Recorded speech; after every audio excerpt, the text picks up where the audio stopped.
Witam Was bardzo serdecznie ponownie na The Hack Summit na ścieżce Blue Teamowej Defense, Blue Teaming, SOC and Incidents by ISA Polska.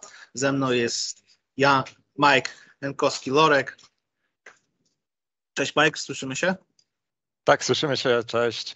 Welcome everyone. This session will be in English as well, so I hope everyone will enjoy it. So, should I start?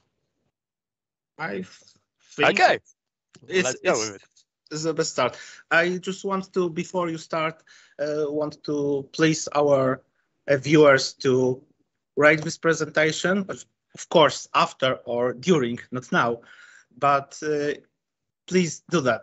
It's just click the star below. And also, if you have any questions, ask it at the chat after the presentation of Mike.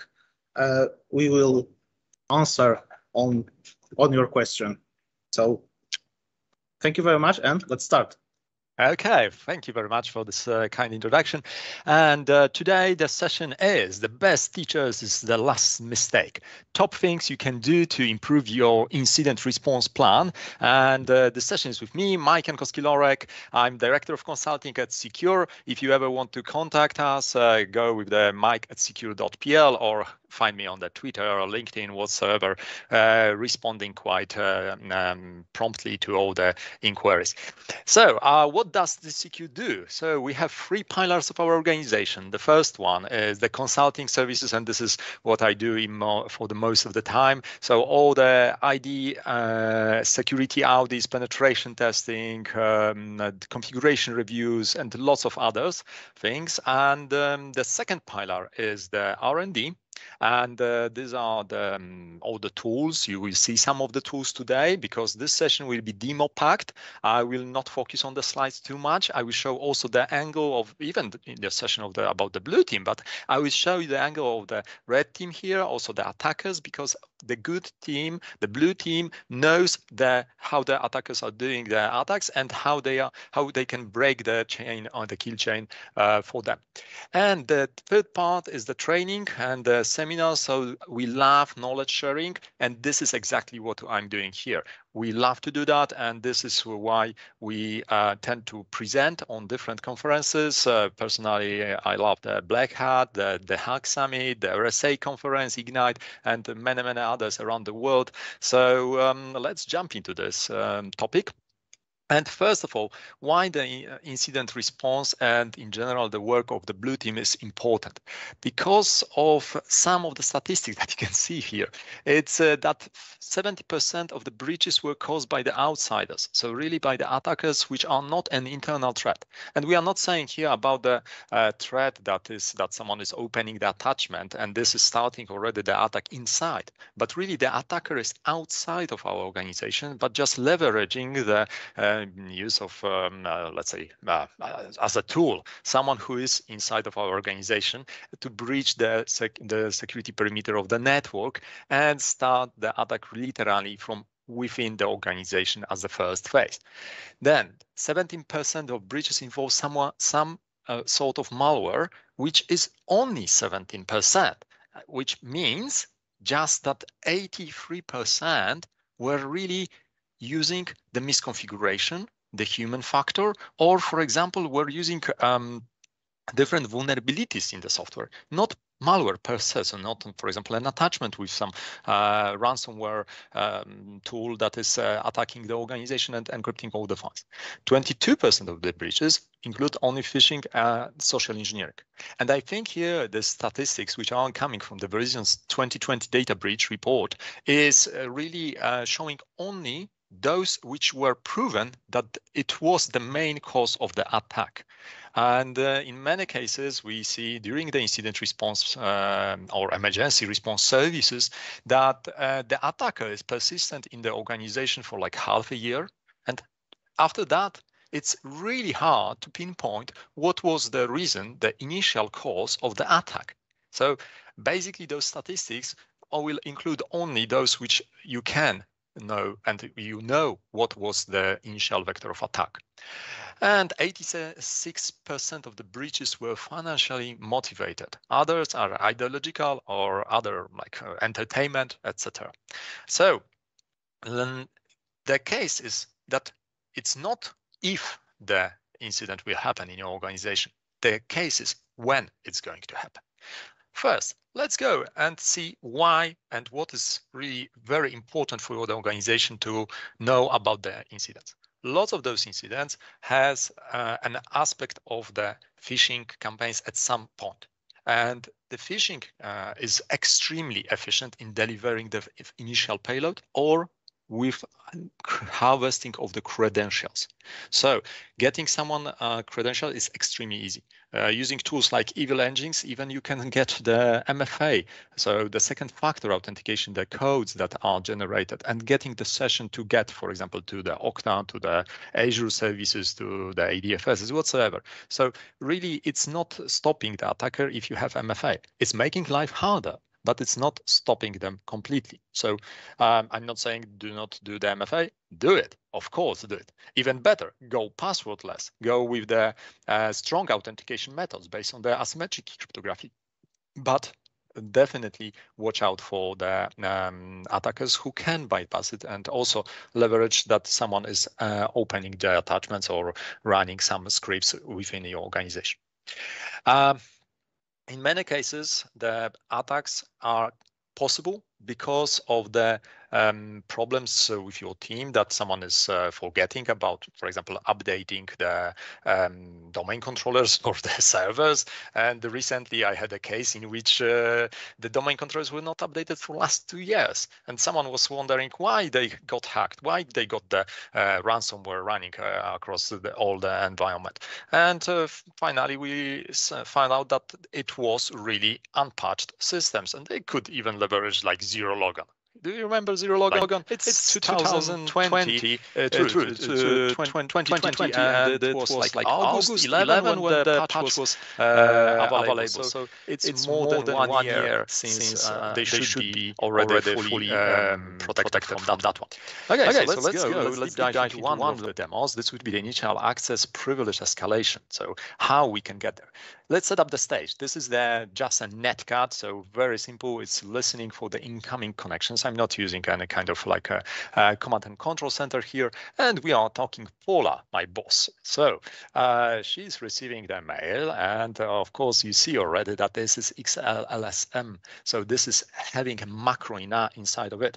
You can prevent those kind of attacks already or make it a little bit more harder with just blocking those kind of attachments. And of course, there is some motivation to click to enable the macros. And this green field is the whole big button, because you don't want to have an attempt for Visual Basic to get it on auto open, but it's for the button click. So the whole picture is just one big button that allows us to execute just a simple code. As you can see, it's downloading a file, then it's creating a process. Of course, it's decoding right now with certitude, so using the lol beans, and it's then executing the exe to start the reverse shell. It's as simple as it is. It might be a little bit even simpler with a PowerShell, just to download and execute from the one settings. And as you can see, it's Paula. So this is just a standard user. Getting a standard user inside and working with that one might be a little bit problematic. Of course, if this is a workstation that would be protected, for example, with EDR, it might be not possible to execute that reverse shell and should be detected.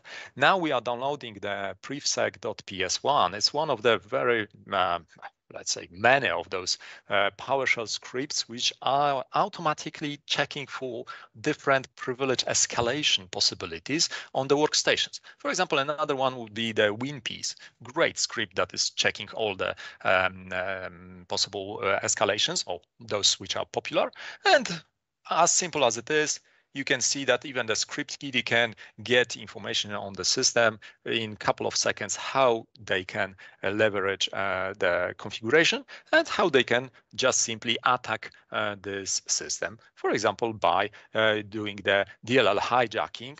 And this is the DLL that is loaded by the task scheduler, and at the same time is looking which folders are modifiable by the user in which we can place this DLL, and for example, place it just simply to hijack this DLL. And this is where we download the reverse DLL that was previously prepared, another reverse shell, and just rebooting after that, because when it's automatically started, the DLL is loaded by the task scheduler, and then we will get back our reverse shell, this time as the user that is loading this DLL. So let's see, shutdown /r/t1, it's important to use t1, not 0, because then it's implying the -f, so forcing, and it will not stop you on the question, hey, do you want to close those applications?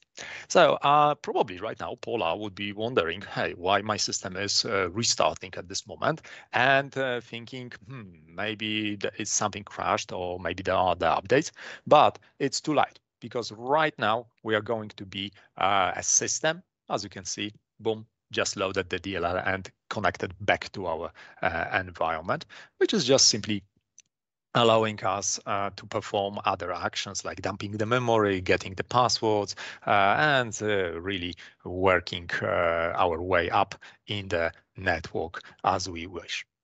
So let's get to the topic. What is an incident? Okay, because not everything that you see as an event will be incident. In general, incident is an adverse event in an information system or a network, or the other threat of occurrence of such event. So only the threat of it is also an incident. Yeah, and the main thing is that it implies that it will harm your organization or will harm your systems. The fact that an incident has occurred may mean a law has been broken and you need to comply with some local regulations. For example, GDPR is one of those which is the most commonly broken during the incidents. And some of the examples of the incidents. So when we look at that one, there is, for example, denial of service, which caused the web server to crash. There is a malware installed in from phishing attack, like what we just seen. It was a persistency and malware. Then you that someone has a control over it, and for example, transform your system into the botnet, and attacker obtaining sensitive data and demands ransom from your CEO or in general from your organization. This is the most common right now, that someone is exfiltrating some data and also is making some modifications, like for example, encrypting device to force you to pay the ransom. Even if you have a big and good copies of your data, even like from everything, then how much time does it take to restore the full operational of your organization? That's also the thing that they are thriving on. And it is important to know that sooner or later an incident is going to occur, and you must be ready for it. Because what we see from our work is that usually when the company is contacting us, they know that there was an incident to some extent. For example, they were encrypted, but then they have nothing prepared for it. They are not just ready for the incident. And we are coming to the organization saying, okay, we will help you, but can you provide this, that, and other information about your infrastructure? Sometimes they even do not have access to the documentation about even the network plans, IP addresses, anything. They don't know even how to access the data recovery system or how to authenticate to it, because they were naturally using something that was saved, for example, in the KeyPass or in the credentials that they were using SSO for connecting to the backup and restore solution. And now everything is unavailable, it's encrypted, and they just don't know how to get inside of it. So to really have a good incident response plan, especially for the disaster level of the incident, so the catastrophic level, I would say, it's crucial for all the organization, and you should start building this kind of plan and practicing it of all the time for your organization. And you might, you might not use it every day, but if a major problem occurs, you are going to be glad that you had the incident response plan. And of course, people who know how to use it, because that's also important. Invest in people, invest in the knowledge and practicing of those execution of those incident plans in well-designed exercises like TTX, tabletop exercises as well. Incident would not happen if we had an infinite security budgets. Of course, the budget before the incident and after the incident is completely different. So we had infinitely capable security personnel, and not only security personnel, but also the personnel that is working with your infrastructure. So the infrastructure team have enough time for securing, for learning what is necessary to secure those components, and it's not ignoring the warnings from the blue team, from the security team. And also, it's useful to develop standard procedures for responding for the incidents, because otherwise you will be a little bit in the blind. Of course, as always, there are recommendations and there are standards. For example, NIST 861 is describing the incident handling as a preparation, detection and analysis, containment, eradication, and recovery. Plus, very important aspect, post-incident analysis and follow-up. So let's get to another demo. And this time it will be something odd. So we notice that something is wrong with our system, and that, for example, we find some files. I have here a very nice file. Let's see, deleted. Let's see if it will be recreated, because it's the case of appearing of some files, appearing some entries, appearing some events. This is, of course, the demo, so it's just some dummy file that is appearing. Of course, inside of it, it's like a date that is generated, but it's showing that something is happening in our system. And even if I reboot my system, this file will start appearing. So what would be the first thing to do? Checking what is automatically starting in our system. And most of you probably know the autoruns from sysinternals. This is the newest version of autoruns. And as you can see, I'm refreshing right now the list of those automatic starting extension points, so ASCPs. And there is plenty of those here. One of this is, for example, from the registry current version run. And then you see there is some CQURE.exe, which is there. But normally you have lots of those entries, and checking which one are correct, which are not correct is not the easy task. Remember one thing. Based on the checkbox which I'm just showing, verify code signatures in the options, the behavior of the autoruns is changing dramatically, especially when you are hiding Microsoft entries or Windows entries. Please really pay attention to that and read about it, because the effects which you can have there are dramatically different. Plus, right now, the attackers are also getting a little bit smarter and making the persistence in the way that the autoruns is not even coloring this as a different aspects. So what can we do? We can compare the current state with the state that was taken as a golden image. So I have this base image for this workstation, and then when I show the differences with the current state, even if it's not highlighted, then it's showing right away only the points of interest. So if I know that this is the base image, I take it, and then I can use it for reference later on and make my, let's say, discovery of the persistency much, much easier. And that's one of the techniques that you can use for this purpose. Another thing is that when you are using monitoring solutions, let's say if you have a good EDR solution with central logging, then you can gather lots of information, and there is automatic responding for those, or at least warning you about some techniques that are used. For example, the LOL bus. So living on the land of the binaries and using the binaries, for example, like certutil, into the different way that they were meant for. For example, decoding and coding into base64 is something suspicious by using the certutil. For example, PowerShell with the encoded command as well. But if you don't have it, you can leverage, for example, a sysmon configuration, which is monitoring process creation, and use that script, for example, the CQURE. This is our script that is testing for multiple different lol bus techniques. And if it detects this, it's also showing it on the list of it. So as you can see, this list is quite long. And whenever it detects, for example, here is the cert util that was detected as a suspicious parameters that were used to start the cert util, we can search for it on the list. And of course, I'm using finding for the URL. I should be looking for the URL cache. And this is the cert util, which to display the details about it, I just pipe it to the format list. It will be much more visible what it's doing.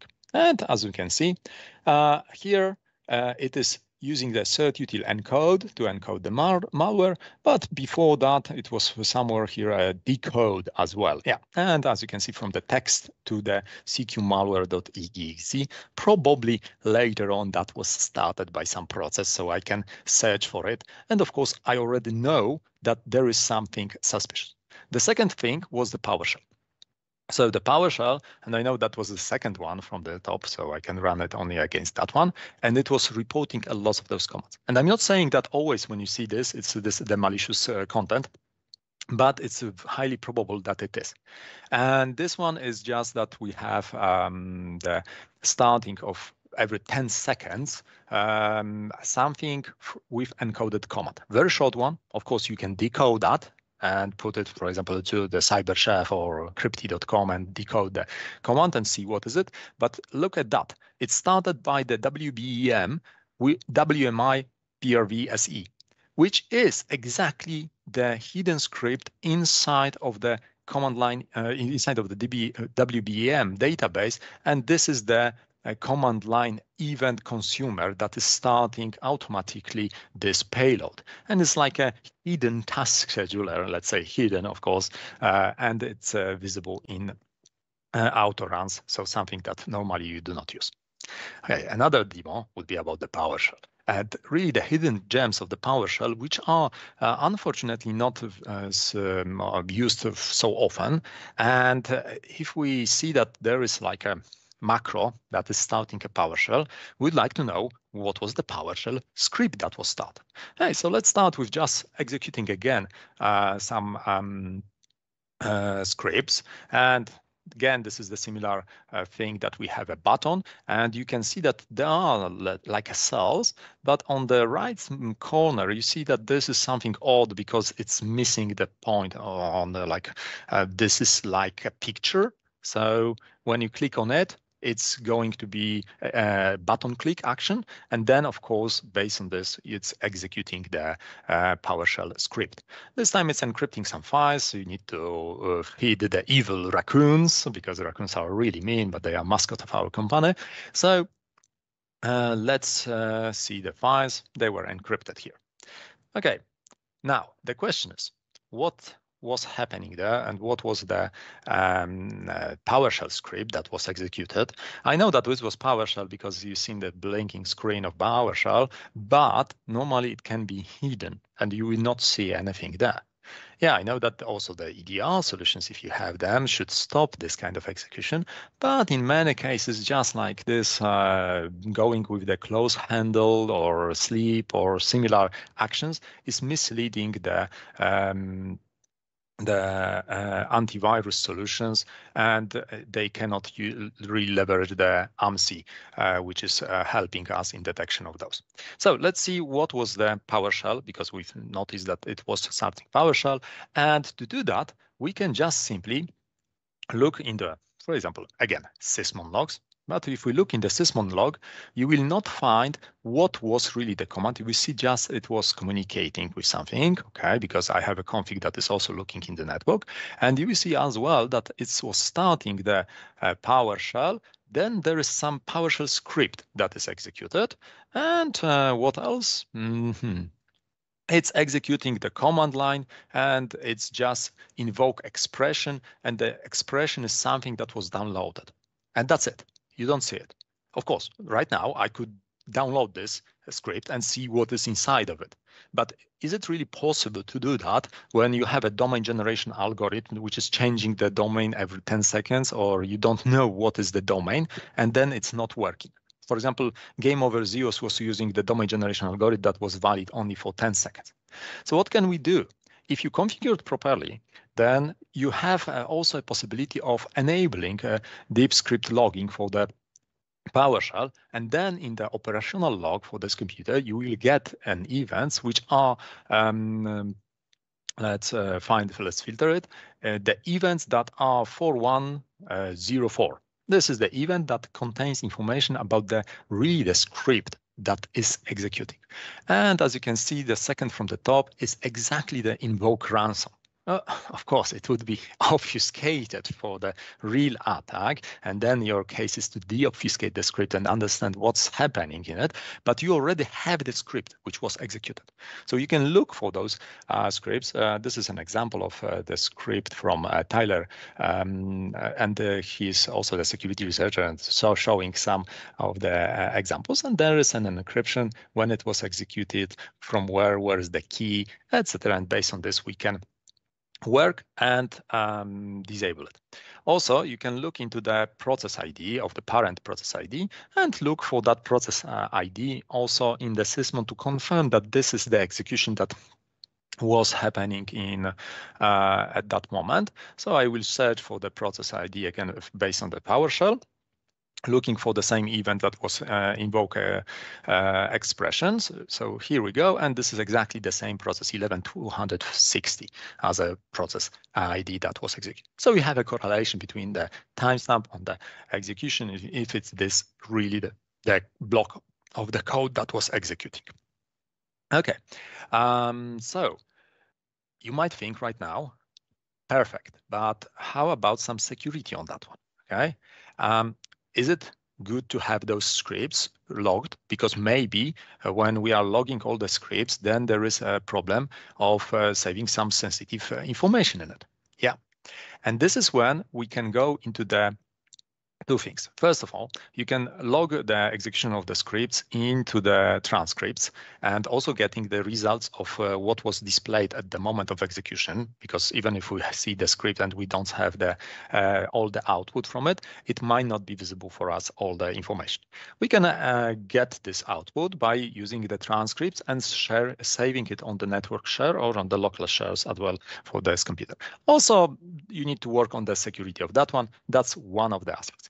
But when we are talking about security on or the privacy of the information when you are executing it, there is something like enable protected event logging. And don't forget about that. So all the PowerShell functions are in PowerShell information are in the group policy under the Windows PowerShell. And then, for example, this is the script block logging, which is giving us this opportunity to save the blocks of the code inside of the event log. And the second one is the transcripts, which is the network share, which I'm just showing. But how to protect the logs? Is this in the event log section, where you can enable the protected event log. And to do that, I will just first switch to show you the information about the messages, and right now updating this events. Oh, come on. So I will write the information about the script that, for example, this is a secret, yeah, and if I save it in the green, you will see it as visible on the my PowerShell, not on the Sysmon, of course. So let's switch to the PowerShell.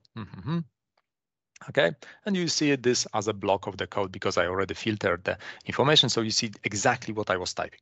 If I would create, for example, a user and provide the password on the console, then this would be logged as well. And that's what I want to avoid. To avoid that, or to make it a little bit harder to get sensitive information from the logs, in the event logging, you have enable protected event logs.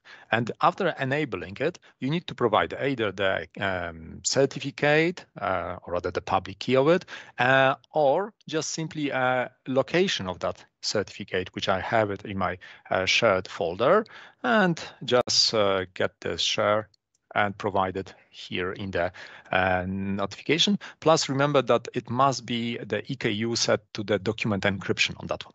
Okay, and after, of course, GP update and executing in the new console information about again, running the PowerShell script, this one, it will be very secret. Of course, in the background, I just updated the GPA update, so to get the new version.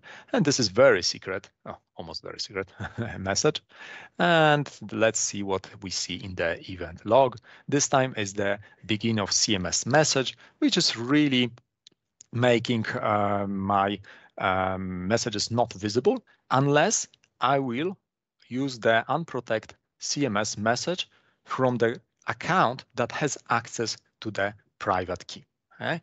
So also remember that in Windows, we have a lot of those mechanisms which are helping us in preparation and gathering additional information that might be useful in the first stages of our incident responses, as well, for example, for the attacks that are leveraging, for example, PowerShell or something similar.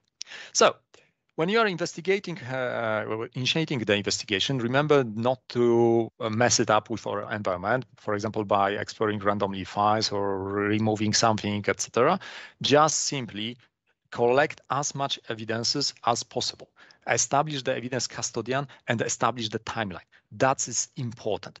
Gather the first stage of the evidences for further analysis. Capture everything that is volatile, especially information about the network connections, about the memory dumps, etc.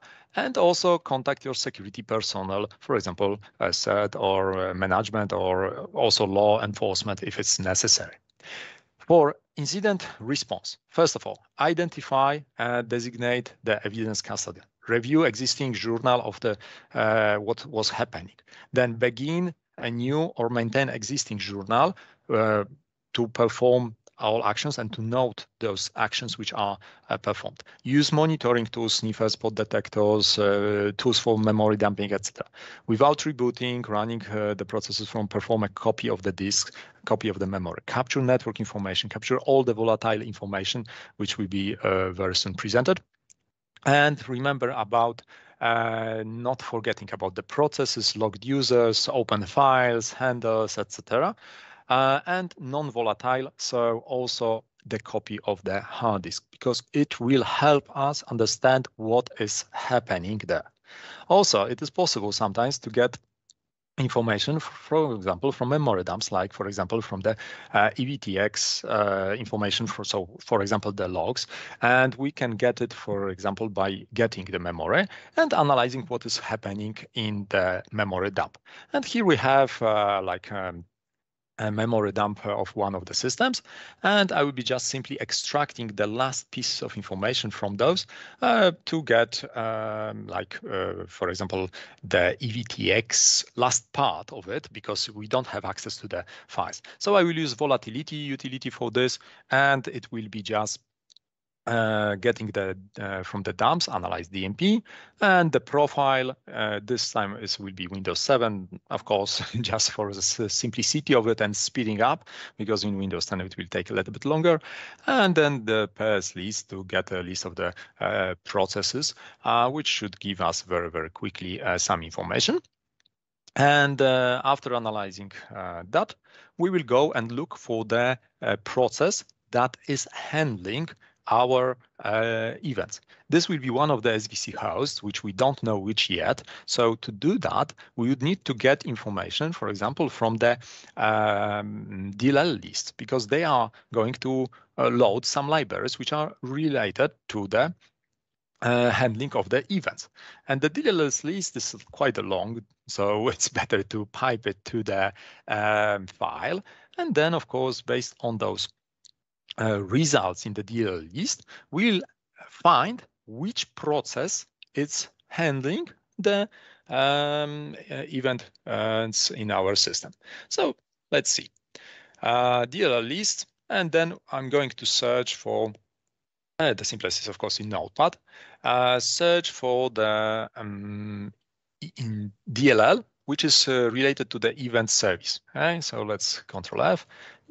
Windows events SV, and then going up to search for the process ID of it, and it's 848, which is giving me the results on that one. Okay, so now it's about to dump the files that this process is handling. Okay, so let's get there. And the next thing is to just simply copy and paste dump. Okay, dump files, and the location to which I'm dumping the files from the process 848, which was identified, and this will be the dump on the file handles folder. It will take some time to download those files, so I will stop it at some point because the number of the files which are handled by this SVC host is quite big, and we are interested only in the EVTX files which are visible there. So let's see it. Okay. EVTXs are appearing. Of course, remember that it's not a full EVTX file. So this is why it's so fast, because the full EVTX file is not in the memory dump. That's obviously. And if I show you right now the information, I will first copy the EVTX files only to the from the file handles into the location of the like a separated folder for the logs, and I have an in as a subfolder because this will be input for the next tool. This is our custom tool which was built for one of our customers when we were doing some incident response, and then of course we had some issues with the event logs, so you cannot open those file handles as you can see because they are not correct EVTX files. We need to process them with another tool that is repairing the EVTX files. And this will be our CQ event EVTX recovery tool. So let's bring it on, EVTX recovery, and then folder from which we are getting it to the folder to which we are getting those files. And as simple as it is recovering some of those records and only saving those which are recoverable. Remember, they are just those which were still in the buffer for our connection, for our EVTX. And let's jump into the summary, because this is really the last parts of this. So first of all, remember about preparation for the incidents. First steps in creating the incident response path, not an enumeration of the process, but listing all possible threats, scenarios, and appropriate responses. It identifies basic steps common for all events, plan execution of each step, etc. Then in the peacetime, incident response policy, response team prepared well, supporting team, because not only the incident responders are important in those teams. And of course, remember about the compliance, also communication methods, and the training, and then one more time, a training. So and I think it's must be the final word. So thank you very much, Mike. Sorry, we don't have time to answer the questions. I enjoy your presentation, and I hope see you soon because we need to go next. Of course, thank you very much. And if you have any further questions, don't hesitate to contact us, and also visit for the additional tools on secureacademy.com/blog, and to contact and to rate the summit, and as well contact us on Mike@secure.pl. Thank you, Wojciech. Bye.